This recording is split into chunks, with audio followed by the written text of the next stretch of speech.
আসসালামু আলাইকুম। স্ক্রিনে আপনারা একটা শীট দেখতে পাচ্ছেন। তো আমাকে আমার স্যার বলেছে যে এই শীটটাকে তুমি ৫টা মানে এই ইনফরমেশনটাকে তুমি ৫টা শীটে নিয়ে যাও। ৫টা শীটে করে দেখাও এবং কোনো রকম কপি করা ছাড়া, কপি পেস্ট করা ছাড়া তুমি এটাকে ৫টা শীটে নিয়ে যাও। তো আমরা এখানে ৫টা শীট নিলাম অলরেডি। ৫টা শীটে প্লাসে ক্লিক করে করে আমি ৫টা শীট নিলাম। নেওয়ার পর এখন আমি কি করব, পুরো ইনফরমেশনটাকে এভাবে সিলেক্ট করব। সিলেক্ট করার পর কন্ট্রোল চেপে ধরবো।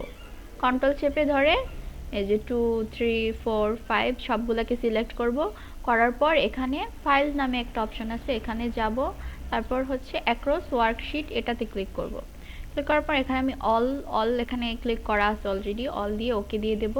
এবার দেখুন আমরা 2 নাম্বার শিটে যাই, 3 নাম্বার শিটে যাই, 4 নাম্বার শিটে যাই, 5 নাম্বার শিটে যাই। প্রত্যেকটা শিটে কিন্তু আমাদের ইনফরমেশনটা কপি করা হয়ে গেছে অলরেডি, নর্মাল কপি আর পেস্ট ছাড়াই।